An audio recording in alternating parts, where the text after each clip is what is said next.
Research shows that careers that require brilliant minds attract a much lower number of females. Why? It is a complicated question. Stereotypes, unintentional bias, lack of encouragement to name a few. Girls are brilliant. In fact, here are some brilliant role models. Susan La Fleche Picotte was born June 17, 1865. As a child, Picotte watched as a sick woman died due to the negligence from the local white doctor who would not give her care. She later credited this tragedy as her inspiration to train as a physician, so she could provide care for the people she lived with on the Omaha Reservation.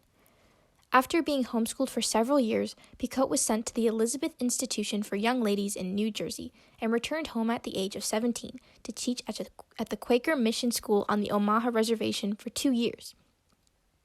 While working at the Quaker school, La Fleche attended to the health of ethnologist Alice Fletcher, who was working there. Soon later, she went back east to complete her education and earn a medical degree. She enrolled at Hampton Institute, one of the nation's first and finest schools of higher education for non-white students.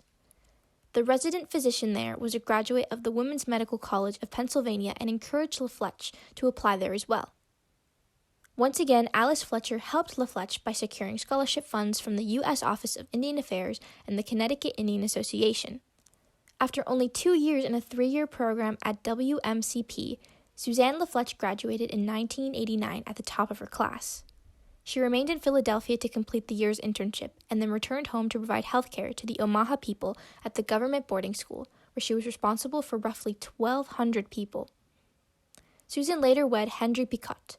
Along with her busy practice, Picotte also raised 2 sons and nursed her own husband through a terminal illness. In 1906, she led a delegation to Washington to lobby for prohibition of alcohol on the reservation. In 1913, 2 years before her death, she saw her life's dream fulfilled when she opened a hospital in the reservation town of Walthall, Nebraska. Today, the hospital houses a museum dedicated to the work of Dr. Susan La Fleche Picotte and the history of the Omaha and Winnebago tribes. She later passed in 1915.